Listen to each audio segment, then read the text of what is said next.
Hello मेरे प्यारे दोस्तों, कैसे हैं आप सब। आशा करती हूँ बहुत अच्छे होंगे। तो ये वीडियो है सोमवार की। तो सुबह सारे काम ख़त्म किए और नहा धोकर आ गई हूँ। सबसे पहला काम सुबह का पूजा पाठ का। सबसे पहले अपने घर के भगवान जी की पूजा पाठ करूंगी और आज मुझे मंदिर भी जाना है भोलेनाथ की पूजा करने के लिए, क्योंकि आज सोमवार का व्रत है हमारा। मेरी पूजा पाठ होने के बाद पतिदेव पूरे भगवान जी का अभिषेक करके पूजा करेंगे। तब तक मैं मंदिर जाकर आ जाऊंगी। दोस्तों, मैं इतने सारे दीपक की तैयारी इसलिए कर रही हूँ क्योंकि दीपक जलाने के भी कुछ न कुछ नियम होते हैं। जैसा कि मैं मंदिर जाने वाली हूँ तो वहाँ पर जितने भी देवी देवता हैं उनके लिए अलग अलग दीपक लेके जाऊँगी। जैसे कि भोलेनाथ के लिए घी का दीपक जलाऊँगी और हनुमान जी के लिए सरसों तेल का और माता रानी के लिए सिंपल रिफाइंड तेल का। तो इस तरह अलग अलग तेल के दीपक मैं जला कर रख रही हूँ। साथ ही घर में भी 2-3 प्रकार के दीपक जलेंगे, यानी कि तेल का दीपक और घी का दीपक। तो बस उसी तरह की तैयारी मैं कर रही हूँ।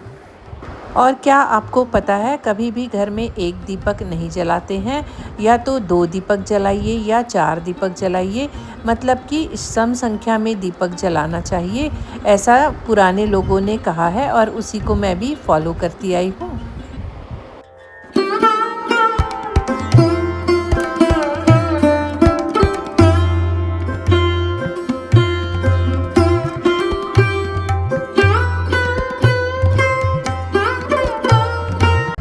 दोस्तों, मंदिर से पूजा पाठ करके आ गई हूँ और अब करनी है मुझे खाने की तैयारी। लेकिन उससे पहले मैंने आज मसालादानी को अच्छी तरह से साफ़ कर दिया था।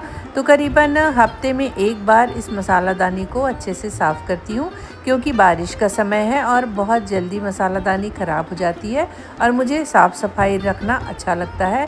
तो सारे डब्बों को अच्छी तरह से साफ़ कर लिया और उसमें थोड़े कम मसाले भर के रखे हैं, जिससे कि हर हफ्ते के अंदर मसाले ख़त्म हो जाए और इस मसालादानी को मैं बिल्कुल अच्छी तरह से क्लीन कर सकूं। तो आप भी हमेशा, खासकर बारिश के दिनों में, मसालादानी को बिल्कुल साफ़ सुथरा रखें, नहीं तो काफ़ी सारे फंगस भी लग जाते हैं। तो बिल्कुल साफ़ सफाई का ध्यान हमेशा किचन में रखना ही चाहिए। तो मैं खाने की तैयारी करने वाली हूँ, क्योंकि मम्मी जी और बेटे का व्रत नहीं है, मैंने और इन्होंने व्रत रखा है, लेकिन खाना तो सबके लिए बनना ही है। हम आज के व्रत में शाम के टाइम खाना खाते हैं, लेकिन सुबह बाकी लोगों के लिए तो बनाना ही पड़ता है।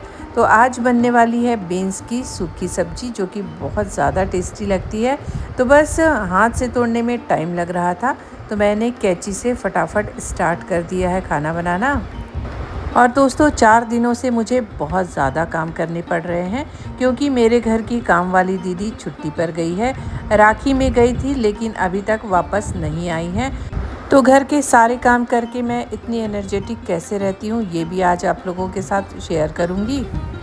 ये है मेरी आज की वीडियो। सुबह सुबह सबसे पहले उठकर कुनकुना पानी पीने की मेरी रोज़ की आदत है। सबसे पहले कुनकुना पानी पीऊँगी और अभी मेरी एक्सरसाइज बंद है, क्योंकि घर के काम में ही इतनी ज़्यादा एक्सरसाइज हो जा रही है कि मुझे बाहर जाने की या घर में एक्सरसाइज करने की ज़रूरत नहीं है। तो सबसे पहले बेटे की टिफ़िन की तैयारी हो रही है। आज बन रहे हैं कॉर्न चीज़ सैंडविच, जो कि बेटे को बहुत ज़्यादा पसंद है और बहुत झटपट भी बन जाते हैं। तो घर के सारे काम करने थे, इसलिए मैं छोटे छोटे ऐसे टिप्स जो मेरे समय को बचा सके। सैंडविच बिल्कुल रेडी हो गए हैं, अब टिफ़िन बॉक्स में भर दूंगी। एक पीस बेटा खाकर जाएगा, साथ ही पिएगा दूध। तो बस उसकी तैयारी होने के बाद फिर मैं लगने वाली हूँ अपने काम के लिए। बेटा स्कूल जा चुका है, अब बनेगी सबके लिए चाय। चाय पीने के बाद होंगे मेरे काम शुरू, क्योंकि जब आपको पता है कि काम वाली या आपकी कोई भी हेल्पर नहीं आने वाली है, तो आप मेंटली बिल्कुल तैयार रहते हैं और अपने काम बिना रुके शुरू कर देते हैं। तो सबसे पहले मैं किचन को अच्छी तरह से क्लीन करूँगी और उसके बाद मैं अपने झाड़ू पोछा का काम करूँगी। और मेरे घर के कुछ ऐसे ही नियम हैं, बिना झाड़ू पोछे के मेरे घर की शुरुआत नहीं होती है। घर को रोज़ क्लीन करना मेरी एक आदत भी है और मेरे घर के नियम भी। ऐसा कहा जाता है कि घर की साफ़ सफाई करके घर का कचरा जब तक घर से बाहर ना निकाला जाए, घर में पॉजिटिव एनर्जी और लक्ष्मी का आगमन बिल्कुल नहीं होता। तो ये काम करना मेरे लिए बहुत ज़रूरी है। आज करीब तकरीबन चौथा दिन है कि हमारी काम वाली दीदी नहीं आई है और मैं काम कर रही हूँ। तो बस आज तो नहीं आई है, हो सकता है कल से आए, लेकिन हाँ मुझे सारे काम तो करने ही पड़ेंगे, काम को छोड़ नहीं सकते हैं। इसीलिए अब मैं जा रही हूँ अपने काम करने के लिए। क्या आपको पता है घर के किन किन कामों से हमारी एक अच्छी एक्सरसाइज हो पाती है? तो चलिए आज की वीडियो में मैं आप लोगों को बताने वाली हूँ घर के ऐसे कौन कौन से काम हैं जिसको करने से अच्छी खासी हमारी एक्सरसाइज हो जाती है। हम अगर जिम नहीं जा रहे हैं या वॉक नहीं कर रहे हैं या एक्सरसाइज नहीं कर रहे हैं तो हमारे घर के कामों से ही कितनी सारी एक्सरसाइज हमारी हो सकती है, ये बातें आज आप लोगों के साथ शेयर करूँगी। तो चलिए बने रहिए मेरे साथ। दोस्तों वैसे तो कई ऐसे लोग हैं जिनके घर काम वाली नहीं आती और उनका रोज़मर्रा काम खुद के हाथों से ही होता है। अब उनकी ज़रूरत कहिए चाहे मजबूरी, लेकिन घर के काम भी एक प्रकार से बहुत ही अच्छा एक्सरसाइज का काम करते हैं, जो कि आजकल धीरे धीरे छूटते जा रहा है। क्योंकि पहले के ज़माने में सभी गृहिणी अपना घर का खुद का काम खुद करती थी और काफ़ी फिट भी रहती थी, बीमारियां भी कम होती थी। लेकिन आजकल के आधुनिक ज़माने में नई नई फैसिलिटी आते जा रही है, उसके कारण तरह तरह की बीमारियां भी फैल रही हैं। लेकिन अगर हम घर के रोज़मर्रा काम को करते हैं और अच्छे तरीके से करेंगे तो कहीं ना कहीं हमारे बॉडी के लिए एक बहुत अच्छा एक्सरसाइज भी होता है और इन सब कामों की वजह से हम काफ़ी फिट भी रहते हैं। लेकिन काम के साथ साथ अपना खुद का ख्याल रखना भी हमें आना चाहिए। जितनी एनर्जी हम घर के कामों में वेस्ट करते हैं, उसके बाद किस तरह का हम खाना खाते हैं या किस तरह का हम हेल्दी फूड लेते हैं, ये भी बहुत ज़रूरी है। क्योंकि कई महिलाएं अपने घर का ख्याल रखते रखते अपना ख्याल रखना बिल्कुल भूल जाती हैं। साफ़ सफाई करना, घर वालों के लिए नाश्ता बनाना, खाना बनाना, ये सब ज़रूर करते हैं, लेकिन अपना ख्याल बिल्कुल भी नहीं रखते। तो इन सब चीज़ों से आपकी हेल्थ अच्छी नहीं बल्कि डाउन ही हो जाएगी।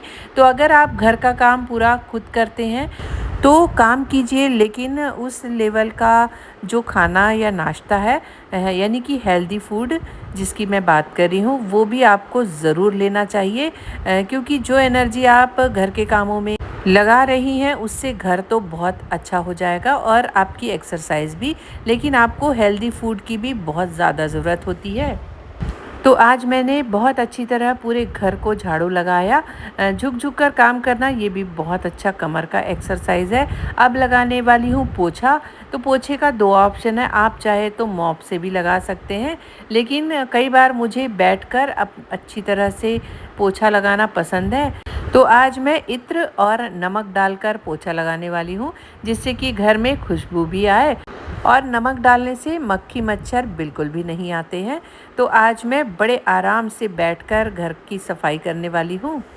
और जो हमारी काम करने वाली दीदी होती है वो तो बस ज़रूरत के लिए अपना काम करके चली जाती हैं, लेकिन जब हम खुद से अपना काम करते हैं तो कुछ ज़्यादा ही अच्छी तरह अपना घर समझ के एक एक कोने की सफाई बहुत ही अच्छी तरह से कर पाते हैं।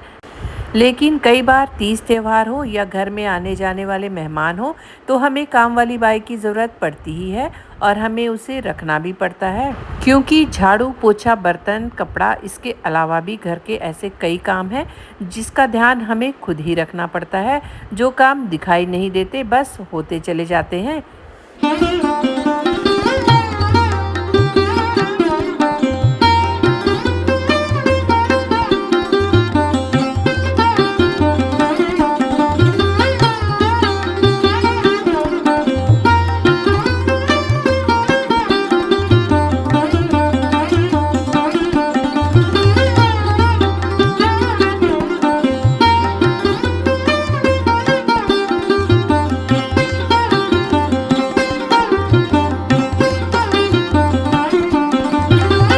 दोस्तों जैसा कि बारी आ गई है बर्तन साफ़ करने की, क्योंकि कल व्रत भी था और खाना भी बना था, तो उसके अकॉर्डिंग बर्तन बहुत ज़्यादा निकले थे और आज मैंने बहुत सारे बर्तन साफ़ किए हैं। तो इन सब चीज़ों की आदत हमें बीच बीच में होती रहनी चाहिए, क्योंकि अगर हम काम वाली पे डिपेंडेंट रहेंगे तो अपने हाथ से जब करना होगा तो हमें या तो आलस आएगा या तो हमारे हाथ पैरों में दर्द होगा। तो बीच बीच में अपने काम अपने हाथों से करते ही रहने चाहिए। घर के लगभग काफ़ी सारे काम ख़त्म हो गए थे। अब लेना था मुझे एनर्जी ड्रिंक, क्योंकि पतिदेव भी वॉकिंग करके आ गए थे। तो मैंने बनाया है आज अपने लिए बनाना शेक। 1 ग्लास मैंने दूध लिया है, इसमें 2 केले डाले और थोड़े से काजू और बादाम डालकर मिक्सी में पीस लिया है। अब आराम से बैठ के मैं एक हेल्दी शेक पीऊँगी, क्योंकि जो भी काम मैंने किए हैं वो एक तरह की एक्सरसाइज ही की है। और आप काम कितना भी करें, लेकिन अपने हेल्थ का ख्याल रखना भी आप ही को पड़ेगा। तो मैंने अपने लिए एक हेल्दी सा शेक बना लिया है और साथ ही काटने वाली हूँ एक एप्पल भी।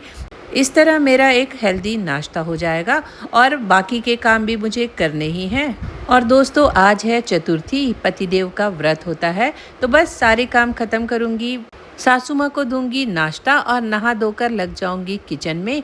तो आज व्रत का मैं क्या बनाने वाली हूँ वो भी आप लोगों के साथ शेयर करूँगी।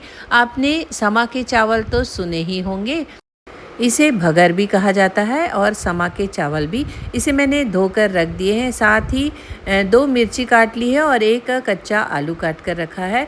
बस इसे बनाएंगे हम घी में, क्योंकि घी में बनाने से इसका टेस्ट बहुत अच्छा बनता है।